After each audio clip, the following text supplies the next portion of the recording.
வணக்கம். So group 1 மெயின்ஸை பொறுத்த வரைக்கும் எத்திக்ஸ் அப்படிங்கிறது ஒரு புதிய பாடம்.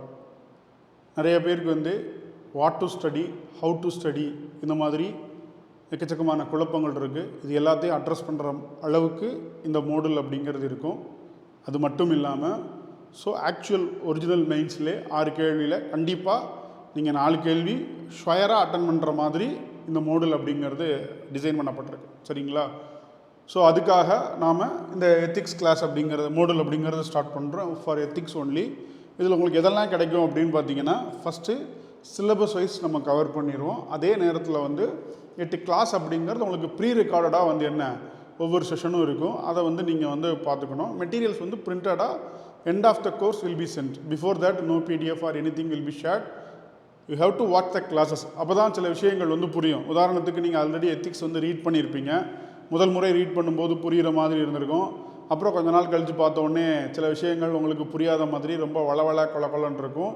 அந்த மாதிரி இல்லாமல் இதை நீங்கள் வாட்ச் பண்ணிவிட்டு அப்புறம் கடைசியாக மெட்டீரியல் வந்ததுக்கப்புறம் என்ன திரும்ப உங்கள் ஓன் நோட்ஸ் எடுத்துகிட்டு கிளாஸ் வாட்ச் பண்ணிட்டு அப்புறம் நோட்ஸ் வந்ததுக்கப்புறம் ரெண்டையுமே கம்பைன் பண்ணி படிங்க. Then we will provide one value addition.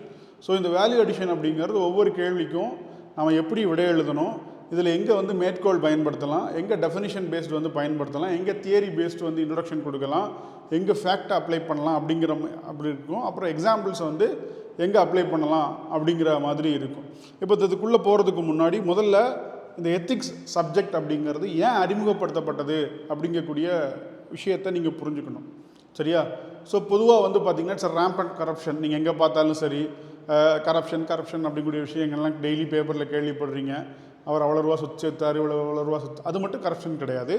So day to day லைஃப்பில் நம்ம எப்படி ஒரு முடிவு எடுக்கிறோம், அந்த டிசிஷன் என்ன எத்திக்கலாக இருக்கா இல்லையா அப்படிங்கிறது கூட ஒரு டிசிஷன் தான். உதாரணத்துக்கு இந்த பேப்பரை அறிமுகப்படுத்தினா கரப்ஷன் குறைஞ்சிருமா அப்படிங்கிறது கூட எத்திக்ஸ் தான். ஸோ இந்த பேப்பர் டிஎன்பிஎஸ்சியில் லாஸ்ட் இயர் தான் இன்ட்ரடியூஸ் பண்ணியிருக்காங்க. பட் சிவில் சர்வீஸில் 2013 எத்திக்ஸ் பேப்பர் இன்ட்ரடியூஸ் பண்ணிட்டாங்க. அதுக்கப்புறமும் கரப்ஷன் குறைஞ்சிருக்காங்கன்னா கரப்ஷன் குறையலை. ஸோ இந்த பேப்பர் அப்படிங்கிறது என்னென்னா what is right and right thing to do, எது சரின்னு தெரிஞ்சுக்கிறதுக்கும் அதில் நம்ம சரியானதை பண்ணுறதுக்கும் ஒரு கைட் மாதிரி தான் என்ன எத்திக்ஸ். லைக் ஒரு டிராஃபிக் ரூல்ஸ். சரியா? So nobody stop you. சரியா? ஆனால் அதை வயலேட் பண்ணால் என்ன ஆகும் அப்படிங்கக்கூடிய விளைவை பற்றி பேசக்கூடிய ஒரு விஷயந்தான் எத்திக்ஸ். அதுக்கப்புறம் யாரோ எங்கேயோ ஒருத்தர் பண்ணுற தப்பு கூட என்ன அட்மினிஸ்ட்ரேஷனில் ஒருத்தர் பண்ணக்கூடிய தப்பு கூட கடைக்கோடியில் இருக்கக்கூடிய ஒரு நபரை போய் பாதிக்கும். அப்போது நீங்கள் டிசிஷன் எடுக்கக்கூடிய இடத்துல இருக்கிறதுனால நீங்கள் எப்படி முடிவெடுக்கும் போது இதை நீங்கள் பயன்படுத்தலாம் அப்படிங்கிறது. ஃபார் எக்ஸாம்பிள் இந்த சப்ஜெக்டை பொறுத்த வரைக்கும் பெரிய சேலஞ்சான ஒரு விஷயம் என்ன அப்படின்னா, நீங்கள் எடுத்த உடனே சப்ஜெக்டில் போனீங்கன்னா you can not understand few things. For example இந்த சப்ஜெக்டை பொறுத்த வரைக்கும் you understand the basic keywords. For example எத்திக்ஸ்னால் என்ன, இன்டெகிரிட்டினா என்ன, எத்திக்ஸ் அண்ட் இன்டெகிரிட்டி. எத்திக்ஸ் ஒன்றா இன்டெகிரிட்டி ஒன்றா அப்படின்னு கேள்வி வரும். எத்திக்ஸ் வேறு, இன்டெகிரிட்டி அப்படிங்கிறது வேறு. எத்திக்ஸ் அப்படிங்கிறது என்ன, லஞ்சம் வாங்க மாட்டேன் அப்படின்னு பொதுவாக சொல்கிறது எத்திக்ஸு. யாருமே பார்க்கலனாலும் என்ன நான் லஞ்சம் வாங்க மாட்டேன் அப்படிங்கிறது it is integrity. It's simple example. இந்த மாதிரி சின்ன சின்ன டெஃபினிஷன், சின்ன சின்ன விஷயங்கள், எக்ஸாம்பிள்லாம் நமக்கு தெரிஞ்சுது அப்படின்னா சப்ஜெக்டை ரொம்ப அண்டர்ஸ்டாண்டு பண்ணி புரிஞ்சு படிக்கிறதுக்கு இதாக இருக்கும். கூடுமான வரைக்கும் அன்றாட வாழ்க்கையில் கூட நம்மளால் என்ன எடுத்துக்கொள்ள வச்சு எழுதணும். ரைட்.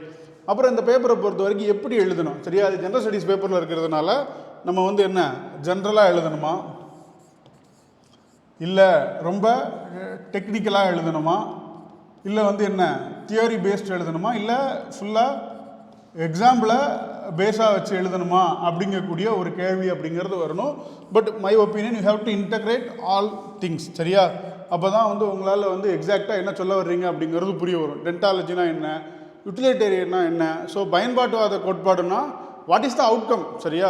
சில இடங்களில் அவுட்கம்மை பார்க்காம நீ எல்லாமே இப்படி தான் போகணுன்னு சொல்லும்.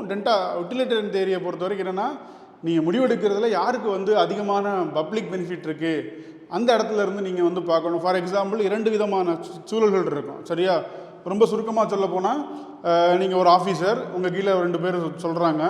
ஒருத்தர் என்ன சொல்கிறாருன்னா, நம்ம இந்த குட்கா மேலே ஒரு பேன் விதிச்சிடலாம் அப்படின்னு சொல்கிறாரு. It is for health.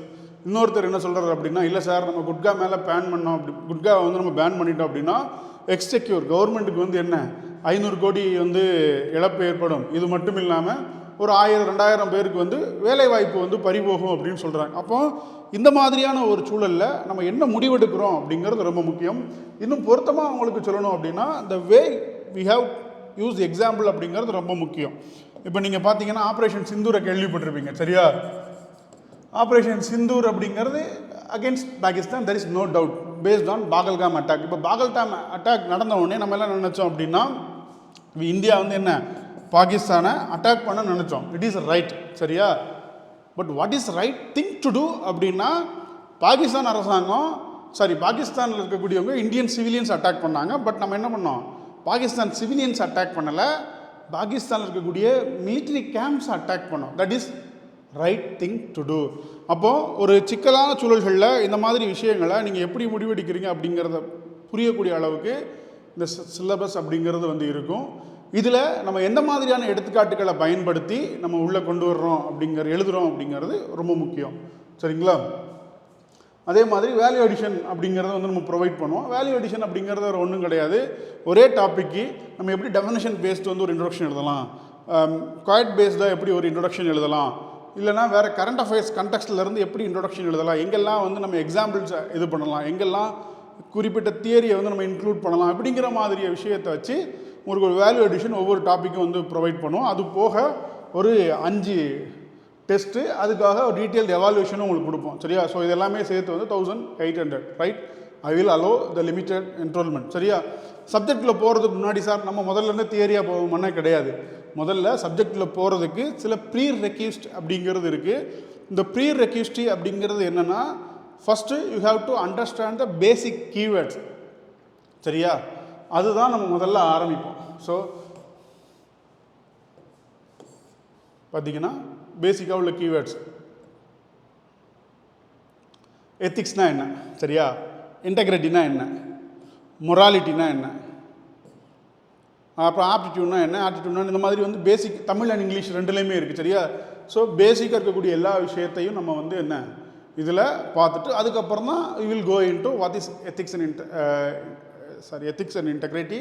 அதுக்கப்புறம் என்ன ஸ்கோப்பு எல்லாம் இதிலெல்லாம் போவோம். அதுக்குள்ளே தான் தியரி வரும், டென்டாலஜிக்கல், விர்ச்சியூ பேஸ்டு, மெட்டா எத்திக்கல், இந்த மாதிரி எக்கச்சக்கமான தியரி வரும். அது எந்தெந்த இடத்துல எப்படி நம்ம பயன்படுத்துகிறோம் அப்படிங்கிறத நம்ம பார்ப்போம்.